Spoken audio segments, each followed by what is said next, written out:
Welcome to Therapy Explained, where we explain, demystify, and destigmatize mental health and mental health treatment. I'm your host, Deniss, licensed therapist and mental health educator and advocate. And today we're going to be talking about where you can find LGBTQ2S+ and or BIPOC therapists. Now, all of these directories are already a part of my resource list, so if you also want a written version of what I'm going to be talking about today, go ahead and check out my website. You can download that for free under my resource list. I want to share with you why I've chosen these particular directories and what are some things that you should know as someone who is currently shopping for a therapist. But before we dive into that, as always, I'm going to remind you to please subscribe to the channel if you haven't already. We have hit more than 10,000 subscribers, which is something that I had never really dreamed of or wasn't necessarily a goal, but I'm glad that we got here because this is going to allow us as a community to grow and to make a more significant impact by perhaps sponsoring certain nonprofits and helping us fundraise and support causes that are important, because social justice is such an important piece of our mental health. Whether or not we feel safe and supported in our communities, whether that's small communities or communities at large, is important. So thank you so much for subscribing if you already have, and if you haven't, this is your chance and opportunity to join the community. So let's get into it. Let's start going through this list. My very first pick is going to be the National Queer and Trans Therapists of Color. You can find them at www.nqttcn.org. And here is a brief description from their website. The National Queer and Trans Therapists of Color Network is a healing justice organization committed to transforming mental health for queer and trans people of color. Overall, our goal is to increase access to healing justice resources for QTPOC.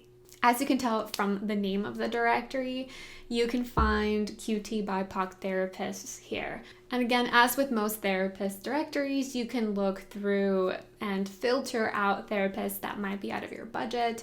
If you're planning on paying out of pocket, you can see if they accept sliding scale. Do they offer virtual or in-person services? What are their identities? Thankfully, lots of these directories also require therapists to provide a short bio, so you can kind of get to know them.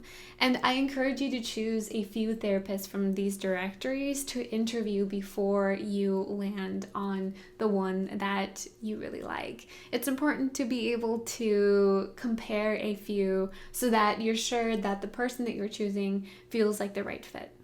Next on our list is Inclusive Therapists. You can find them at inclusivetherapists.com, and here's their description from their website. We center the needs of Black, Indigenous, and people of color and 2S LGBTQIA+ intersections.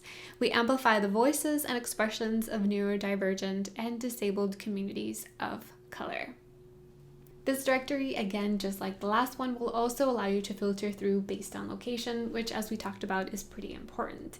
But from there, you can also filter through based on your budget, again, insurances, sliding scale, and even their times. You can look through their bios and figure out which one might be the best fit for you.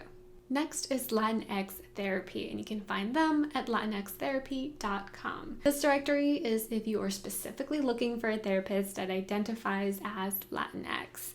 And again, you can filter through based on location, virtual or not, insurances, and even their immigration identity. So if they're a child of immigrants, if they're first generation, if they're immigrants themselves, if that's an important piece for you to have in a therapist. This is a brief description from their website about what they do. This national directory is for Latinx therapists in private practice, created by a Latinx therapist, daughter of immigrants. All the directories that I have mentioned will allow you to filter through for therapists based on whether or not they take your insurance, but also on how much out-of-pocket fees are and whether or not they offer a sliding scale.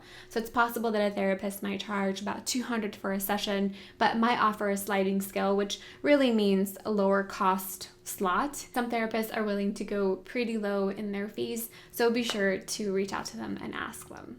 So I want to share these next two directories with you because one of them is great if you are working on a limited budget and you're having to pay out of pocket. And then the other one is a directory of therapists that accept insurance. In order to be part of this directory, you have to accept particular insurances. So let's talk about them.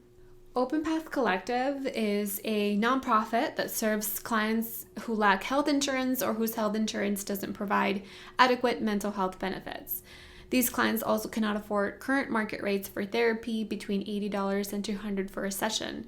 We help our members access their choice of affordable in-person or online care from a vetted mental health professional. They are a directory of therapists that have committed to having lower cost slots saved particularly for that directory. So if you go through them, it's very likely that you'll find a therapist who offers a session from $40 to I think about $70 per session. Now they do require a one-time $65 fee, and they're using that to be able to fund their operation. So that is something to know. Once you pay it though, it looks like it's a lifetime membership to be able to access the directory. So if at any point you need to access them again, if you end your therapy or if you want to switch to a different therapist, you wouldn't have to pay the fee again.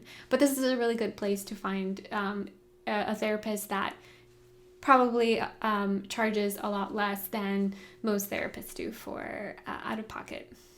And the second one here that I wanted to share is Alma. You can find them at helloalma.com. Alma has contracts with insurances, and then they act as the middleman with other licensed therapists so that they can accept that insurance. What that means for you is that when you look at the directory within Hello Alma, you'll be able to see therapists that specifically accept these insurances. So in order for these therapists to be on that list that you'll look at, they have to accept those insurances. And that can be really helpful if you're thinking, okay, for sure I have to use my insurance to pay for therapy because I cannot afford out of pocket. That can make it easier as you're starting to filter through some of the selections that you're getting for therapists. Another similar directory to this is Headway, and they are also working within the same structure of being the middleman. So if you go to headway.com, they will also have a directory and listing of therapists that have to accept those insurances. Go through these directories and look at what insurances they have, and if they are yours, this might be a really good place to start to look for a therapist. I hope that this was a good help for you if you are currently looking for a therapist. I have lots of videos about how to look for a therapist and some questions that you should be asking in a consultation, and I'll go ahead and link them for you as well so that you can watch those. If you found today's video to be useful, give it a thumbs up. Remember to subscribe to the channel if you haven't already. And if you want a written list of today's directories, you can see them in my resource list, which you can download at my website for free, and the link is down in the description below. Thank you so much for watching today's video. That's it for me, but I will see you in the next one.